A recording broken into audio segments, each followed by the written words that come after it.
हम लेकर आए हैं फिजिक्स में प्रकाश के परावर्तन के 5 महत्वपूर्ण क्वेश्चन। ये क्वेश्चन पहले भी पूछा, अच्छे बच्चे जवाब नहीं दे पाए, और जो जवाब दे देगा ना वो टॉपर हो जाएगा। पांचों में पांचों चैलेंजिंग क्वेश्चन है। पहला क्वेश्चन, आई क्वेश्चन बड़ा महत्वपूर्ण क्वेश्चन है, जवाब नहीं दिए तो 2 अंक कटेगा भैया। हाँ भैया, ये क्वेश्चन 2 साल पूछा है, 2021 से पूछा, 2023 में पूछा। ये क्वेश्चन तो आगे भी पूछेगा, बड़ा महत्वपूर्ण क्वेश्चन है। प्रश्न है, एक गोलीय दर्पण की फोकस दूरी +20 सेमी है, यह कौन सा दर्पण है? हाँ भैया, आपको +20 सेमी देखकर बताना है कि दर्पण कौन सा है। ये तो बड़ा महत्वपूर्ण क्वेश्चन है और बड़ा आसान भी है, सबके पास का रोग नहीं है। ए उत्तल, बी अवतल, सी समतल, डी इनमें से कोई नहीं। क्वेश्चन नंबर 2 इससे भी हार्ड है, इससे भी ऊपर लेवल का क्वेश्चन है, सब नहीं बताएगा, ये आपको बताना है। चैलेंजिंग क्वेश्चन है, 2 नंबर में चलिए। रहा क्वेश्चन नंबर 2, यह बड़ा महत्वपूर्ण। ये क्वेश्चन का भी गलत जवाब दीजिएगा ना तो हम कट जाएगा। ये भी कब पूछा? 2023 में। ये आगे भी पूछेगा, ये पैटर्न आगे भी फॉलो होगा। यदि किसी वस्तु का प्रतिबिंब उसी के बराबर बनता है तो वस्तु कहां रखी गई है? आपको बताना है कि जैसा आपका चेहरा है और वैसा के फोटो बन रहा है, तो भैया बताइए कि वस्तु को कहां रख ले, आप कहां खड़े हैं, ये बताना है। ए में फोकस और ध्रुव के बीच, बी वक्ता केंद्र पर, सी फोकस पर, और डी वक्ता केंद्र और फोकस के बीच। अब चलेंगे क्वेश्चन नंबर 3। अब तो टॉपर वाला क्वेश्चन है, वो आसान क्वेश्चन नहीं है, वो सब जवाब नहीं देगा, वो टॉपर जवाब देगा। आइए क्वेश्चन नंबर 3 में। क्वेश्चन नंबर 3 ये महत्वपूर्ण क्वेश्चन है, ये 2024 में पूछा है। आई पैटर्न तो आगे भी फॉलो होगा, गलत जवाब देने पर इसमें भी अंक कट सकता है। प्रश्न संख्या 3 है, अवतल दर्पण की वक्रता त्रिज्या 20 सेमी है, इसकी फोकस दूरी होगी। हाँ सर, बड़ा महत्वपूर्ण क्वेश्चन है। आपको अवतल दर्पण की वक्रता त्रिज्या दिया और वक्रता त्रिज्या पता होना तो सेकंडों में फोकस दूरी निकल जाता है, ये पता होना चाहिए, बड़ा महत्वपूर्ण है। ए 15 सेमी, बी 10 सेमी, सी 40 सेमी और डी 60 सेमी। क्वेश्चन नंबर 4, ये तो अच्छे बच्चे का भी 4 निकाल देता है, ये सबका बस का रोग नहीं है। आइए क्वेश्चन नंबर 4 में आइए। इससे पहले जो 5 क्वेश्चन के पहले जवाब देते हैं बनते हैं स्टार ऑफ द डे, यानी डे 86 में मैथमेटिक्स के 5 क्वेश्चन के पहले जवाब देने वाले हमारे 3 स्टार हैं।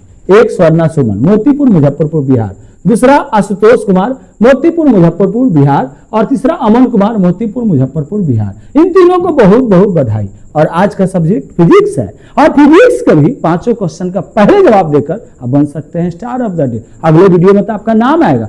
सुनिए, स्टार ऑफ द मंथ का तो भैया फोटो भी लगाते हैं। आइए अगले क्वेश्चन में चलते हैं। क्वेश्चन नंबर 4 जो निकाल देगा आपका आचार। आइए आ रहा क्वेश्चन नंबर 4। ये बड़ा महत्वपूर्ण क्वेश्चन है, ये कब पूछा? 2025 में। इसमें भी गलत जवाब देने पर कट जाएगा। बड़ा महत्वपूर्ण क्वेश्चन है भैया। अवतल दर्पण किस प्रकार का दर्पण है? आपको बताना है कि अवतल दर्पण किस प्रकार का दर्पण है।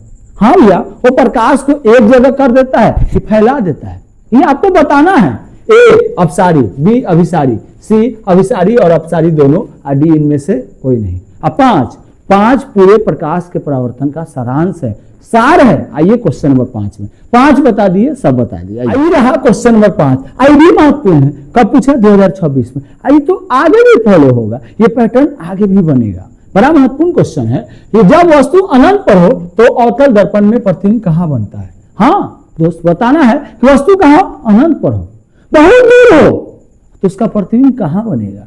ए में दर्पण के पीछे आभासी, बी फोकस पर वास्तविक एवं उल्टा, सी केंद्र पर आभासी। और मुझे पूर्ण उम्मीद है कि आपने 5 क्वेश्चन का जवाब दे दिया हो। नहीं दिया? अरे दे दिए भैया, तभी स्टार ऑफ द डे बनिएगा, तभी अगले रोज आपका फोटो आएगा। सुनिए, आप वीडियो को भी लाइक कर दीजिए। आप लोग वीडियो लाइक नहीं करते, 100 दिन देख के भाग जाते हैं। चैनल सब्सक्राइब कर लीजिए, तभी ना आगे मिलिएगा, ना तो कैसे मिलिएगा। आइए अब हम लोग क्या करेंगे? 5 क्वेश्चन का हल करेंगे। ये रहा पहला क्वेश्चन। इसमें आपको क्या दिया था? फोकस दूरी दिया था +20 सेमी। आपको क्या बताना था कि भैया ये कौन सा दर्पण है, तो क्या होगा सही? सही होगा उत्तल दर्पण। प्लस किसका चिन्ह होता है? प्लस उत्तल का चिन्ह होता है। याद रखिएगा, उत्तल दर्पण की फोकस दूरी प्लस होता है, धनात्मक होता है। यहां से भी क्वेश्चन बनता है। क्वेश्चन नंबर 2 में आइए।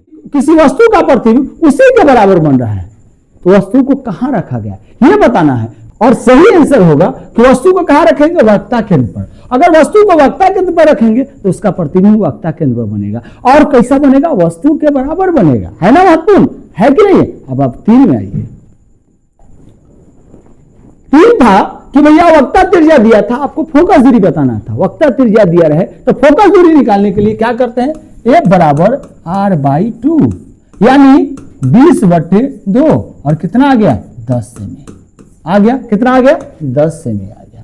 है ना आसान कि नहीं कि सर वक्ता त्रिज्या दिया है तो फोकस दूरी निकालने के लिए R/2 कर देंगे, आधा हो जाएगा वक्ता त्रिज्या का। आइए चौथा में आइए, रहा क्वेश्चन नंबर 4। इसमें पूछा था कि अवतल दर्पण किस प्रकार का दर्पण, तो याद रखिएगा अवतल दर्पण किस प्रकार का दर्पण है, अभिसारी है। हाँ सर, अवतल दर्पण पर जितने भी प्रकाश की किरणें पड़ता है सबको एक बिंदु पर मिला देता है, अभिसारित कर देता है, इसलिए अभिसारी दर्पण है। आइए 5 में आइए, ये रहा क्वेश्चन नंबर 5 और इसका जवाब आपको देना है जी। 5 नंबर का जवाब आप देंगे, 4 मैंने दिया ना, 5वां आप देंगे, तभी ना स्टार ऑफ द डे बनिएगा, तभी ना अगले दिन आपका फोटो आएगा। मुझे पूरी उम्मीद है कि ये वीडियो आपको अच्छा लगा होगा। वीडियो अच्छा लगा तो वीडियो को लाइक कर दीजिए, चैनल सब्सक्राइब कर लीजिए, तभी ना आगे मिलेंगे, तो कैसे मिलेंगे।